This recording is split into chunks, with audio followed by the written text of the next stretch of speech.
Shalom, jumpa lagi dengan saya Yeni Indra di Seruput Kopi Firman Tuhan dengan renungan yang berjudul Belajar Bekerja Sama dengan Hukum-Hukum Allah. Beberapa tahun lalu, saya baru sungguh-sungguh memahami satu kebenaran besar. Tuhan tidak akan melanggar hukum-hukumnya sendiri. Dan karena dunia diciptakan berdasarkan hukum-hukum itu, kita tidak bisa sekedar berdoa tanpa mengerti cara kerjanya. Sama seperti hukum gravitasi yang berlaku bagi semua orang, hukum rohani juga tetap. Siapapun yang menaatinya akan mengalami hasilnya. Tuhan sudah menetapkan caranya, dan sekarang giliran kita untuk menyesuaikan diri agar kuasanya bisa bekerja dalam kehidupan kita. Saya dulu sering berpikir, kalau saya berdoa sungguh-sungguh, Tuhan pasti bergerak.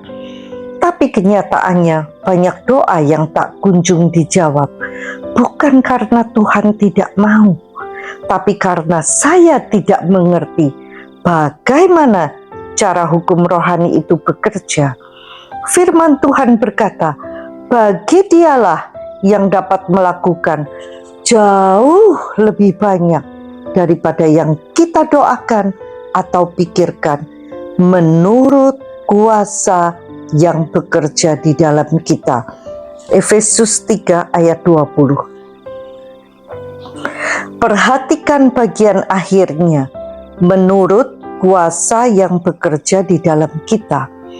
Tuhan memang maha kuasa, tapi Ia tidak bekerja secara otomatis. Kuasa itu perlu diaktifkan lewat firman dan tindakan kita yang sesuai dengan firman. Andrew Wommack menjelaskan, Allah tidak akan bergerak tanpa kerjasama Anda. Kehendak bebas Anda adalah sesuatu yang tidak akan Dia langgar. Artinya, tanggung jawabnya di tangan kita. Tuhan sudah memberi kita kuasa, tapi kita yang harus bertindak dengan iman. Mazmur 107 ayat 20 berkata, disampaikannya firman-Nya dan disembuhkannya mereka. Amsal 4 ayat 22 menambahkan, karena itulah yang menjadi kehidupan bagi mereka yang mendapatkannya dan kesembuhan bagi seluruh tubuh mereka. Firman Allah adalah resep dari dokter agung. Kalau dokter memberikan obat, tapi pasiennya tidak meminumnya, tentu tidak ada hasilnya. Begitu pula dengan firman Tuhan. Kalau kita tidak meminumnya setiap hari melalui perenungan, deklarasi firman, dan tindakan iman, maka obat rohani itu tidak akan bekerja. Saya mulai menyadari kunci kesembuhan, damai sejahtera, dan berkat bukan pada panjangnya doa atau banyaknya air mata yang mengalir, tetapi pada ketaatan terhadap hukum-hukum Allah. Firman-Nya adalah benih kehidupan, dan setiap benih akan menghasilkan buah kalau ditanam, disiram, dan dipelihara. Kita tidak bisa berdoa minta damai, lalu tetap membiarkan pikiran dipenuhi kekhawatiran.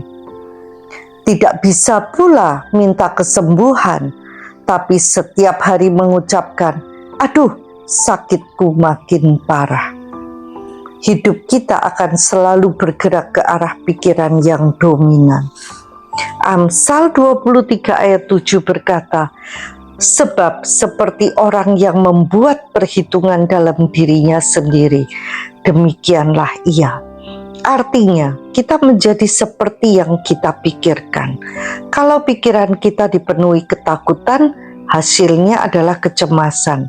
Kalau pikiran kita tertuju pada Tuhan, hasilnya adalah damai sejahtera. Roma 8 ayat 6 menegaskan, keinginan daging adalah maut, tetapi keinginan roh adalah hidup dan damai sejahtera. Jadi sebenarnya hidup ini berjalan sesuai dengan arah pikiran kita, bukan karena Tuhan yang menentukan segalanya, tetapi karena kita memberi izin lewat apa yang kita percayai dan kita pikirkan. Yang paling mengubah saya adalah kesadaran ini. Sayalah masalahnya, bukan Tuhan. Dulu saya sering bertanya, Tuhan, mengapa Engkau tidak menolong? Sampai akhirnya saya sadar, Tuhan tidak pernah berubah.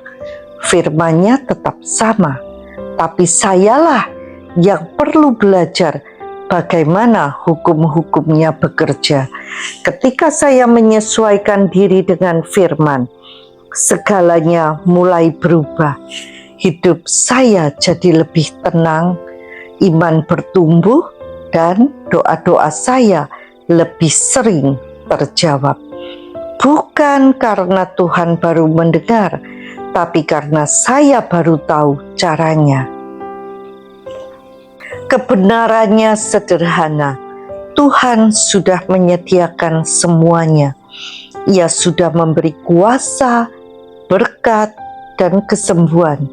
Namun, Ia tidak bisa melanggar hukum-Nya sendiri hanya karena kita tidak tahu cara kerjanya.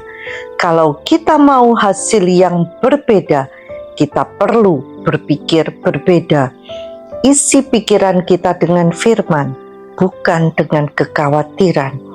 Arahkan hati pada kebenaran, bukan pada ketakutan.